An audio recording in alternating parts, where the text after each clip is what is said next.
As you just heard from one of NASCAR's all-time greats, today, NASCAR's first super speedway, Darlington, South Carolina, plays host to the return of NASCAR. Welcome to the Real Heroes 400. Presented. Today, each driver is honoring a healthcare hero by carrying that hero's name above the door. These healthcare workers selected by local Fox affiliates, and these real heroes will give today's command.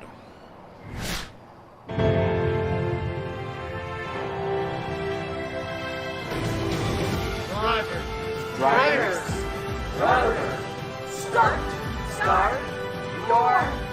your engine.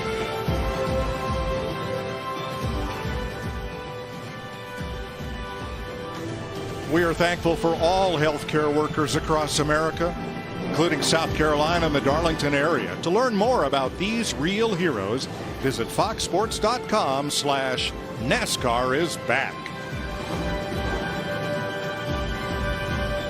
Nobody knows if their car is going to hit the racetrack. I mean, this turn one is going to be a very interesting turn 1 and 2, especially if you're leading this field. 7 drivers have never raced a Cup car here. 1, Quinn Houff, has never raced anything at Darlington, but when that green flag waves, he will. And here they come off turn number 4. The pace car is in. Green flag. NASCAR is back.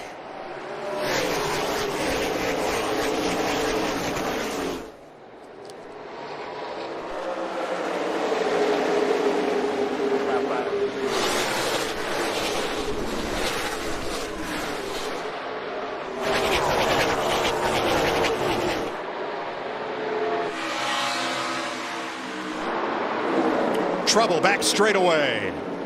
Around goes the 47 on the very first lap. Ricky Stenhouse with front end damage. I mean, we saw cars really wide through 1 and 2, some even down on the apron. I mean, the unknowns of what these drivers were going into turns 1 and 2, Mike, I can't even describe what that must have been like. Stenhouse started 23rd.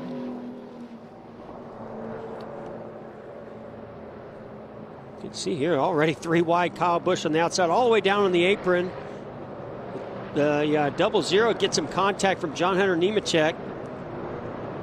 You can see Reddick still on the bottom. Oh, Stenhouse almost 4 wide at the very bottom, makes contact, sends him directly into that inside wall and then into that safer barrier.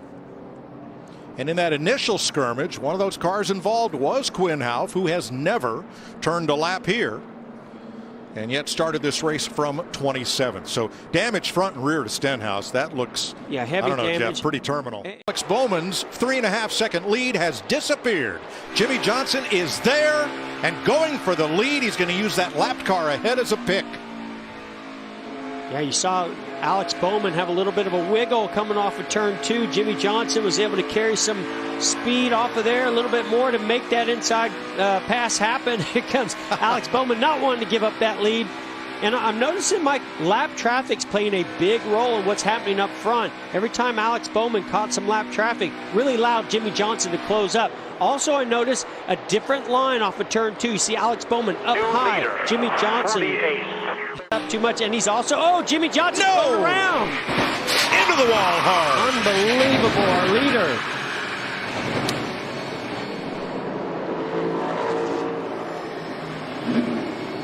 Shaking his head, boy, you know he's frustrated with that. Had such a great car, great race going on.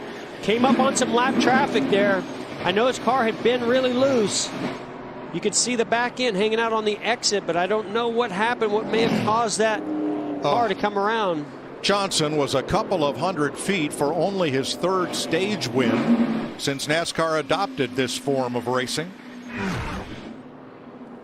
From aerial coverage, he's pulling up for the pulling up on a slower car. That's Chris Buescher in the 17.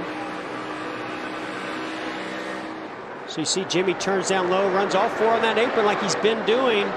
Oh, the 17 had to check up just a little bit, and Jimmy's right front made contact and turned him around. Boy, it didn't take much, just the tiniest bit. Oh, Yeah, you can see the 17 of Buescher just gets a little loose, makes a little contact, outside wall, checks out. He and the 48 of Jimmy Johnson, that Ally Chevrolet, make contact. Boy, so disappointing. Of all the unbelievable things I've seen in this sport, that is right up there. Jimmy Johnson going for the stage win.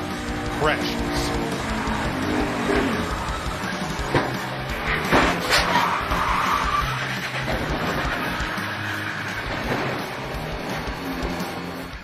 Where Denny had been running that high line off of turn 2, and this time it looked like maybe William was going to try that high line. Denny Hamlin takes advantage. Oh, whoa, big moment for the 24. I think he got it. Yeah, I think that. Yeah, but I think Mike, I don't know if that was a tire, but you saw him wiggle getting into the corner. He had an issue off right turn rear. 2. Yep. Yeah, right rear tire is down. That sent him into the wall. No caution, though. Another tough break for Rick Hendrick Chevrolets. First Jimmy Johnson. Oh, he's going to spin. William Byron brings out the caution. Yeah, the carcass on that tire, the tread came off of it, sending that 24 car around. Well, you said it, Mike. Those Hendrick Chevrolets looked unbelievable at the start of this race, and now nothing's going right for them.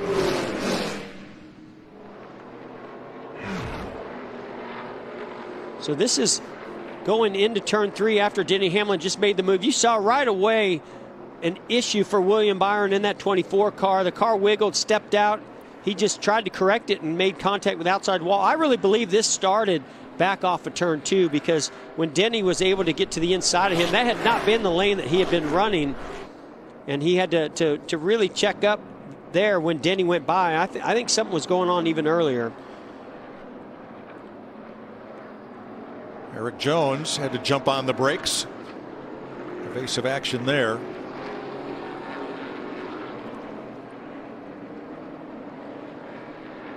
Well, at one time in stage 1, Rick Hendrick had all of the top 3 spots. Now he's got one car on the trailer and one here in tatters in 11th place.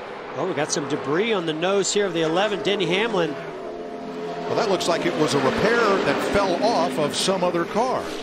Yeah, we've seen some cars with some damage and have to use a lot of tape. You see our leader, Kevin Harvick, goes by. It's up against the wall. Oh, it was a banner. Yeah, it's actually the banner. Not, yeah, from the sign. That was supposed to be an adhesive sign and supposed to stay stuck to the wall.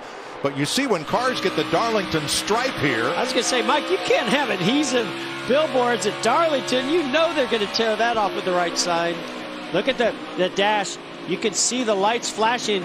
He's getting really hot right now, that water temperature and oil temperature, Larry. Yeah, that's what those lights are flashing right there. And what he's going to probably try to do is get up behind another car and change the pressure on that nose and see if he can pull it off. But that is a huge piece of debris. I don't know if he can be able to pull that off getting up behind somebody else. Larry, you know, if it's plastic or paper, it's one thing. But when it's tape with that much adhesive, or, you know, that banner with that adhesive, it's going to be hard to pull that off. And that's a big piece. Hamlin with a hand out the window trying to find a break in the traffic. Yeah, he's trying to wave. Well, he wants to wave those guys by. He wants to get them in front of him so that he can get closer to the rear bumper. Like Larry said, try to get some turbulent air to pull that debris off. But he's going to have to get more aggressive with that. Here goes Clint Boyer to his inside. Now Hamlin's got to try to tuck right up to Boyer and let the pressure differential try to pull that away. Trying to get that big run, gets right to his rear bumper. There it goes. Oh, there, he got it off. Great job, and goes back to the red.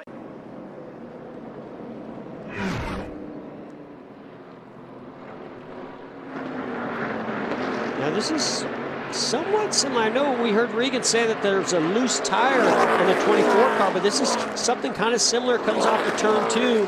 Doesn't look like he made any contact with the wall or anything, but the tire clearly was down, and then he was able to catch it a little bit sooner, get the car slowed down, not causing any damage getting into the wall. He was running 26th and on the lead lap. Oh, man, he got really loose. I don't know if he was, I don't think he was trying to get to pit road. It's possible, but I think he just got really loose in the middle of turns 3 and 4, saved it, lost all that momentum. And then that was just riding on board. Nothing yet. I'll just keep running. Well, Boy, that almost looked like a tire issue, like it was going low, because you could see he was just walking it up the racetrack trying to save it right there. Timmy Hill waving him to the inside.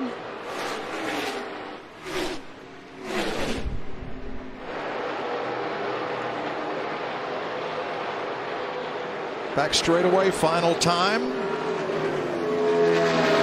Kevin Harvick is about to become the 14th driver in NASCAR Cup history to reach 50 career victories, breaking a tie with Tony Stewart for 14th. Harvick wins NASCAR's return to action at Darlington. Thank you, guys. Awesome job. Awesome. The 44-year-old from Bakersfield scored his last win at Texas last November, 6 races ago. He's the 4th driver to win in the 5 races of 2020. Above the window on that car, Dr. Hughes, an emergency medical physician for Mid-Atlantic EMA in the emergency department at Novant Health Presbyterian. Triaging patients, stabilizing, diagnosing, treating illnesses and injuries. Regan. Kevin Harvick emerges from his race car, taking the booties off, helmet still on. Don't worry, we're all figuring this out as we go, Kevin. What an incredible performance by you and your team today. You have won some of the biggest races in this sport. A champion. I have to imagine that this race today ranks right up there at the top of that list. Yeah, I just want to thank everybody from NASCAR and all the teams for letting us do what we do. This is I didn't think it was going to be that much different, and then we won the race, and it's dead silent out here. So we miss the fans. Just got to thank everybody from Busch Light, Hunt Brothers Pizza, Mobile One, Jimmy John's, everybody from Ford who helps on this car. It's just it's a pretty big honor to win 50 races in this deal. And just got to thank all my team guys and everybody for what they're doing. This Dr. Josh Hughes is one of my really good friends. Spend a lot of time with him, have seen how this whole pandemic has affected our frontline workers in person on a weekly basis. So thank you, Josh. We're thinking about you. Got to say hi to Delana and my kids at home. Guess we'll bring home the trophy. Certainly think about everybody that's affected by the pandemic. This is your 50th win in your career. I mean, does that seem real right now? It doesn't seem real. And, I think as you look at Darlington, I think as you look at the things that happened this weekend, I really thought that it would definitely play into our hand, just because our guys are so good at hitting the car off the truck for the most part. We put a lot of time, a lot of effort, a lot of studying, a lot of meetings, and just got to thank everybody at the shop who's built all these cars. And just, man, I'm excited. It is weird, just because there's nobody up there. And you can go to bushbeer.com and maybe have your face on the car next week up here on the hood. So everybody from Fields and Haas, and I'm speechless. Kevin Harvick speechless after winning at Darlington, Mike. 50 victories ties Hall of Famers Junior Johnson and Ned Jarrett. For the best access, perspective, and personalities in all of sports, follow us at Fox Sports on Twitter, Facebook, Instagram, and YouTube. For more great NASCAR on Fox content, subscribe to our channel. It's somewhere right around here.